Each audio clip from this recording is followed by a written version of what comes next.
I'm Shayne. Only a few years ago, I was overweight, unmotivated, and broke. But I turned my life around, starting with my health. That led me to build Brain AI, using artificial intelligence to create freedom and new opportunities. Now I'm working with an elite team at Vault Syndicate, a trading company that helps people grow their wealth through smart, data-driven strategies. My name is Shayne, and welcome to the Braincast. So hi everybody, my name is Amita and we run a student-led club in our school called the Fin Hub, and this is led by Leanne, who's our president. Could you please introduce a bit about yourself and tell us briefly about what you do, about your company, etc. Okay, so I'm Shayne. That's my partner Taha. We own Brain AI as well as the gold standard trading bot system. We also do manual trading as well. So Brain AI is an AI focused company. We do a lot of automations, voice agents, SMS agents, speak to lead agents, and our trading is pretty much very fast. Variety Automated of different. algorithms. Yeah. Yeah, we use automated algorithms. Go ahead, Tom. Take over. Yeah. So as Shane was saying, it's a lot to do with providing AI agents for businesses for different use cases, setting up automations. And then on the investment side, it's also utilizing algorithms to automate decision making when trading. All right, so we want to start off with like a broad question. So trading in finance. So how do you think AI has contributed or affected trading or that field in particular? And how has it been improved through using bots for trading? I actually have a question for you. Do you know how long AI has been being used in the world of investing and finance? Not really, no. Yeah, not really.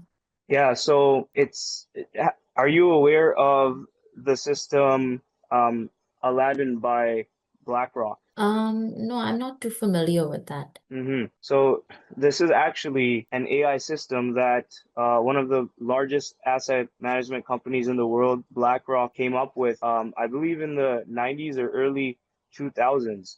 So it's been being used in the world of finance for a long time. And today it's gotten so big that BlackRock actually has trillions of dollars under management, purely, being managed by this AI system of theirs. So it's been there for a long time. As a, retail traders, we've just never had some access to something like this. So, the world of finance is actually run by algorithms. It's not even really being controlled by humans anymore. So as a human, can you really even keep up with it? That's the question, right? So that's why you see so many retail traders struggle to beat these types of algorithms and, the market makers, as they call them. So till now, we haven't really had much of an advantage over that, but we are starting to see, algorithmic systems being provided for open use by retail traders, the everyday average person. So it allows them to remove emotional decision making, right? You can program in some rules. If X and Y happens, then I would like to enter a trade, and if X and Y happens, I want to adjust the parameters of the trade and maybe close out some position, close out the trade. So having an AI, having computers, having algorithms do this brings the edge a little bit back towards the everyday person. That's really interesting. Okay, so next I'd like to ask, can you tell us about some recent advancements in this field, in trading using AI? Because I know you said it's been around since the 90s, but I'm sure there's been some sort of advancements recently. Yeah, so the main advancements are going to come down to the availability for the average investor, right? Okay. Whereas someone like BlackRock already has $21 trillion under management by their AI system. Mm-hmm. Um, most people were just relying on either financial advisors or very rudimentary skills that they might have developed and their own emotional decision making. Now, with the advancements in AI, you can even see how the average investor can leverage even ChatGPT for their decision making in portfolio management, how they want their investments split up. They can ask AI about that. This is my risk allocation. So now you don't even necessarily need to go to a financial advisor, right? So you can leverage that. Now you have advancements, like I was saying, in all of these different algorithms. So you can deploy those for your trading and automate your trading so that you don't have to be, a day trader who's at um, staring at his computer screen looking at charts for 8 hours a day. You can just have certain parameters put into an algorithm, and whenever it sees a trade setup, it takes it for you according to the parameters that you set up. So it's really um, bringing a lot of power back to the average investor into their own hands and automating a lot of things as well. So it's really for the average person that it's evening the playing field, if you want to put it that way. Yeah, okay. So how do you think the use of AI will impact trading as a whole, like in terms of the industry? Yeah, that's a good question as well, because if you think about it, the financial markets are a zero-sum game, which means that for one person to win, someone else has to be losing. Yeah. Now, if you have everybody just taking advantage of algorithms and AI, Mm-hmm. then, you know, it's going to be AI making this decision. So really, if everybody's using the same algorithm, for example, then the system is going to need to adapt really quickly because there needs to be a winner and a loser. So it's really going to be about who's advancing the quickest now, right? Because you're going to start to see that um, your returns, you might have had an edge over someone that maybe wasn't using automated trading systems, but now that percentage is going up and you're starting to see you're not winning as much. So now you have to adjust. So it's really going to become kind of like an arms race to see who can advance quickest. Okay.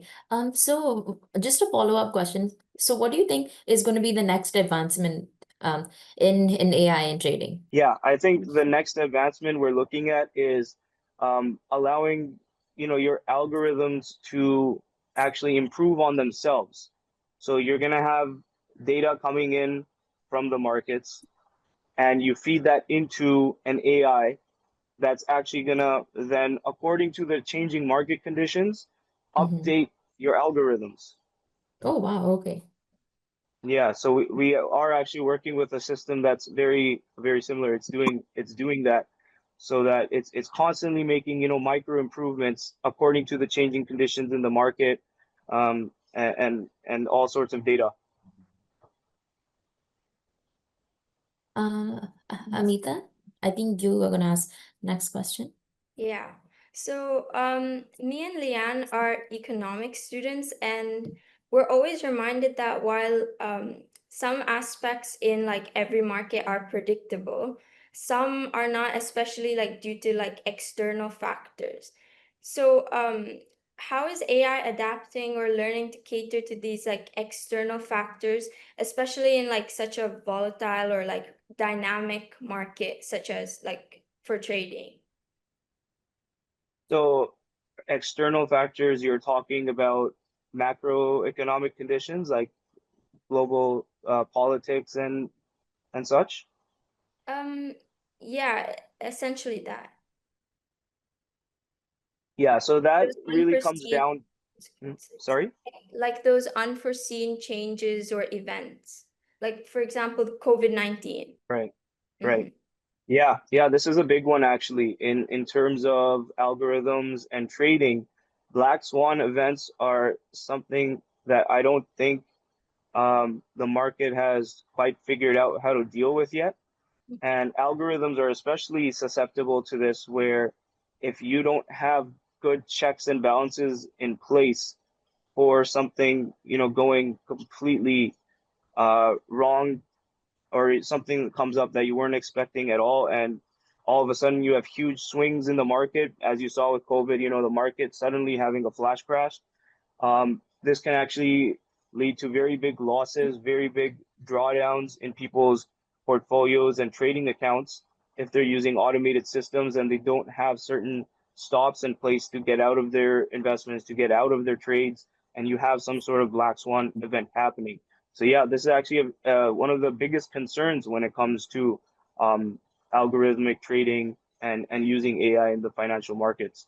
So it's really about just making sure you have a robust system that's collecting a lot of data all the time, and it's ready for some sort of sudden swing in the market. Yeah. Okay. Yeah. Thank you. Um, as the next question, this is sort of a follow-up question as well. Seeing as we're advancing so fast in terms of AI and trading, and there are lots of unforeseen circumstances these days. What do you think the future implications will be for young professionals and people coming into this industry? Yeah, I think, you know, putting everything back together, like I was saying, where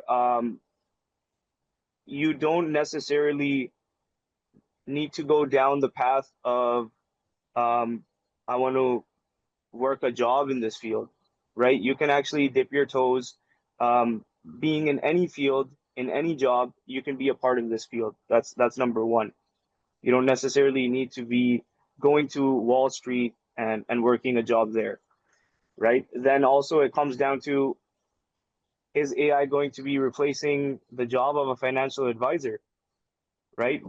What will that look like in the future if people can make their own investment decisions and input a prompt into ChatGPT and allocate their money better that way, make better decisions that way than your financial planner could? Because a financial planner is going to be taking fees, and there's management fees and all of that. You don't know if they're going to be beating the market, and now you have an AI that can do that for you for free. So what will the career of a financial planner look like in the future with the advent of AI? That's a big question as well. So I think we're going to be seeing, careers changing. I think we're already seeing that, where the bar is so low in terms of, if someone wants to be a trader, for example, or an investor, right? You can have $100 and you can open up an account on Robinhood in the US, and there's zero fees. It's very easy to start doing that. So That's the entry level, the bar is very low. that's also where teams like us come in, where we are already AI and trading experts.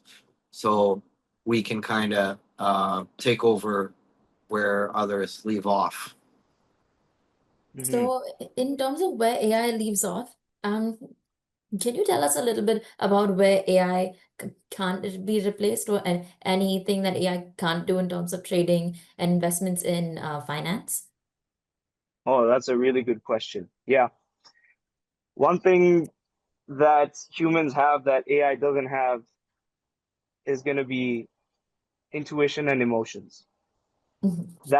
That can be both, it's a double-edged sword, basically, where you can have an advantage of your intuition, actually, that something doesn't feel right. I don't see why the market keeps going up. This doesn't make any sense. I'm looking at the macroeconomic factors. The economy isn't doing well. Why is the market going up? This seems like a bubble. Well, an AI is not going to tell you that, right? AI, your algorithm that's trading for you might keep initiating. It might go against the market, and it's going to do Yes. that without emotion. But you're going to have a certain intuition that I think, a lot of really, really good traders, that's actually what they base their decisions on, because they've done so much pattern recognition that they've now developed an intuition within themselves when they're making certain decisions. They can't even explain why they made certain decisions to someone else, because it's that intuitive to them. Yeah, of course. I completely agree. I think Amita will be asking the next question. Yeah. So, So when we um, so currently we're at the stage where we're all deciding our career paths. So could you let us know what got you interested into finance and AI and sort of the integration between the two and like um, specifically in trading? Well, I think I'll let maybe Shayne start with that one, and then we can both talk about our journeys separately in that, and then how it kind of came together. So for me, AI came about and it just seemed like an obvious choice. Taha and I were already doing some algorithm trading at the time, so it seemed like a perfect partnership as well. So we ventured off and started Brain AI, but we have been building these algorithms together and working on this for a few years now, actually. And it just seems like there's only one true road down to the future. It's AI, it's robotics, it's trading. It seems like AI is coming for a lot of jobs, and managing the AI. It seems like the most logical choice to make sure you have a job in the future. Yeah, that's a good point that it's not going to be AI really that replaces people. It's also going to be people that know how to use AI that are going to replace people that don't know how to use AI and manage AI. I think for me, it was, the pandemic started, and that's when I had actually just graduated university and started my career as an engineer. And so, I'm making money, and now I'm getting into the stock market. I have some friends and they're like, you should invest here and there, piqued my interest. So got into the stock market, got into crypto. So I'm exploring all these different vehicles in the financial markets, right? And then I get introduced to trading and algorithmic trading. And going down that path, I meet people, I make connections, I meet Shayne, make that connection, and he has this uh, big vision and goals of where we can take this, and it just kind of goes down that path just by being introduced and trying new things out. Okay, thank you. Just also adding on, what skills in particular do you think are the most valuable for someone who wants to or is interested in entering AI-driven finance? And like, what are some of the skills that were most unexpected but ended up being very important? Wow, that's a really good question as well. Well, for So, me, like when mm, I got into this, I thought it was all about the AI, but it's not necessarily. There's a lot of people to people, person to person skills that you need to have. AI can't, well, I guess it could, but AI doesn't really close deals. It doesn't make that human connection. It still takes in this day and age, one human talking to another human in order to make an idea and a deal that's gonna use the AI to simplify everybody's life. So for me, I thought it would be all about the AI and all about these cool things that I can make the AI do. But as it comes full circle, it's more still about meeting with people, talking with people, and agreeing with people on certain directions and seeing eye to eye on where to go and how to go. Sure, of course. yeah, that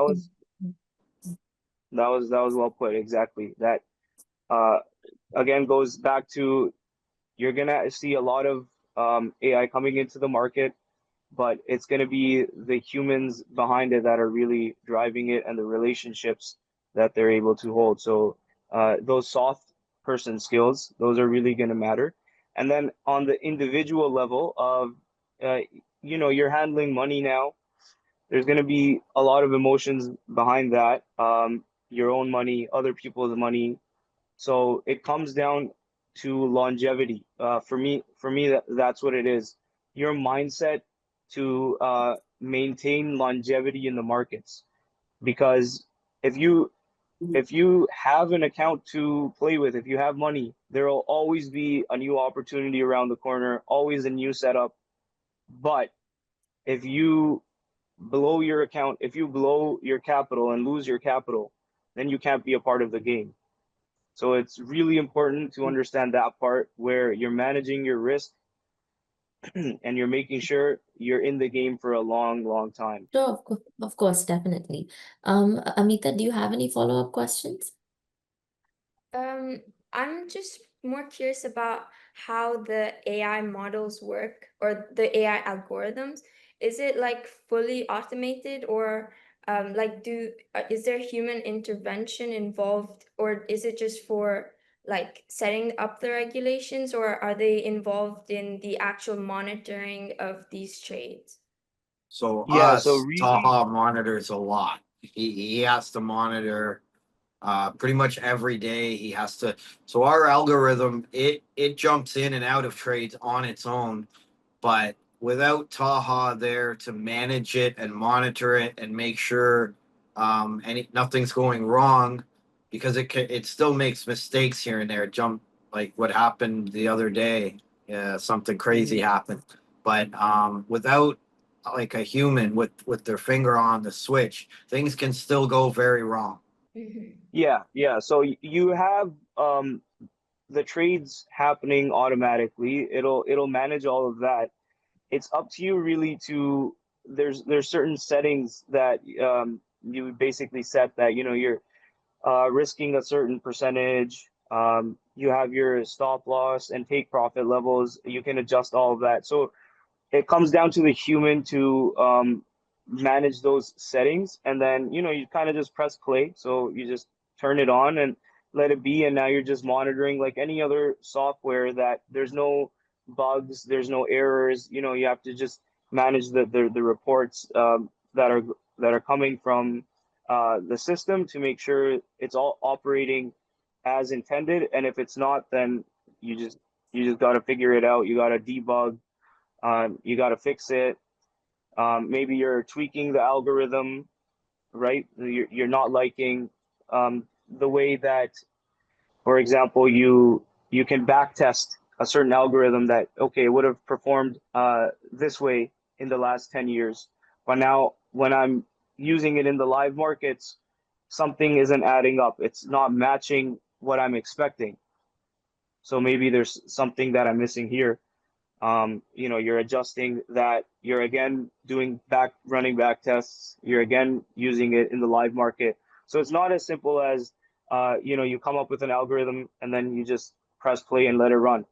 There's a lot of monitoring and making sure that it's working as expected. Yes, of course. Do you mind telling us a little bit more about how Brain AI is used in trading in the stock market and in cryptocurrency? Because I think a lot of us are interested specifically in trading in cryptocurrency. Yeah. For cryptocurrencies, it's not something that we're using our AI too much for, but there are definitely a lot of algorithms that will do a lot of arbitrage, if you're aware of that, in the crypto market, where you have different brokers and they'll have different spreads on cryptocurrencies, for example, right? Different asking price of, you go on one broker, Bitcoin's price will differ a little bit from another broker, and you can build bots and trading algorithms that'll do basically arbitrage between the brokers to make you money, or even within the same broker. There's a lot of arbitrage bots that are used in the crypto space, especially. But it's not something that we do too much of. We stick more to the commodities markets and currencies and stocks rather than crypto, which we like to actually do manually for the time being. So, so could you explain why exactly you do it manually instead of using AI? I know crypto is quite volatile at the moment, but is there any other Yes, specific reasons that you do it manually? I think you said it right there. It's the volatility of crypto. Um, big It's big swings are something with algorithmic trading that can be very scary. So, if you're able to stomach the drawdowns and the volatility in crypto, then it's a good place to be. And that's why we just like to monitor the charts and jump into opportunities. It's more so buy and hold and sell at the right time in crypto rather than too much active trading in it. There is a lot of people that profit a lot off of it, but it's not something that I think we're comfortable with as of yet, doing active trading in the crypto market. Another reason is it's very hard to predict when, for instance, Donald Trump might tweet something and send the crypto market in one direction or another, whereas the gold and commodities seem a little more sturdy. Yeah, definitely. That's true as well. Um, they have more logic behind their movements, whereas yeah, crypto volatility and also just random price movements. Okay. It's hard to put an algorithm behind that. Yeah. And Yeah, sure. especially when you're trading with clients' money, not just your own, you want to be as safe as possible. You don't want to risk somebody else's money. Okay, yeah, sure, that makes sense. Uh, can you talk a little bit more about how you trade currencies and commodities? Because Amita and I, as she said, are economic students, and we've learned a lot about the trading in commodity markets, but we haven't learned any specifics within it. So, Hmm. Yeah. So really, it's about, different strategies that you might want to use. So usually it's technical. You're going based off of technicals in algorithmic trading rather than fundamentals. So fundamentals would be the different news and macroeconomic conditions that lead to price movements, whereas technicals are levels of price on the chart. So currently, our system mainly takes advantage of the price movements, and it looks at the technicals basically. So when you're seeing a breakout from a certain zone, it'll jump into a trade, and when momentum is dying, it'll close the trade, right? So you can also feed in certain data. So if you want to make it less risky, you can include, all the major macro news events, and you can basically have a news filter where anytime there's a macro news event, the algorithm will be on pause. So that's kind of how we're doing it at the moment. We're using a more technical approach rather than a fundamental approach in the algorithmic trading. But you can definitely also have algorithms that are fed data from all the macros and the fundamentals, and base the trading decision off of that rather than the technical patterns in the charts. sure, of course, that Does definitely. that make sense? Yeah, it does. Amita, do you have any other follow-up questions? I know that there's gonna be a lot of like year 10s and year 11s at our convention. So how would you explain like just an overview of what your company's AI does for someone who knows like basic finance but not the like advanced or technical aspects of it? For instance, does it predict stock or price movements? Does it like optimize the trading times or manage the risk? Just a general idea. Right. If I wanted to explain it, number one, I would ask ChatGPT, hey, can you give me an explanation of for the 10th grade level? That's number one. But on a more serious note, I think it's kind of telling them, well, okay, the goal is to make money, right? Um, Now, if you're investing in a certain stock, at the point that you're investing, you're hoping that the price is going to go up after that. So what's your logic behind jumping in basically? And at that point, it's if I buy now, the goal is for the price to go up, and might have, a goal of when I double my money, I will sell over there. So you've now laid out your parameters. Now, the same way you can program that, you can encode it, right, into a computer software. You can have those same parameters of, have certain logic behind when you're jumping into a trade. It could be a logic of one day before an FOMC meeting, which is the Fed in the U.S. speaking. One day before, you jump in, and and then you can say, if price goes against me, then 10% below my entry point, I want the exit. And if price goes for me, then maybe 30% above my entry point, I want my exit. So really, you're just defining parameters and certain logic, and then you're encoding that into a program. Thank you for that. I think that's going to clear up a lot of misunderstandings for some of our younger students, and I think that's a great way to put it. Amita, do you have any other questions? No, that's it. Thank you so Yeah. much for your time today. I'm sure we both learned a lot about how AI is applied in finance Yes, and definitely. trading. No Thank you for problem at having all. us. Thank Those you. are really good questions. Yeah, they were great questions. Thank you I'm so glad I much had Taha here. for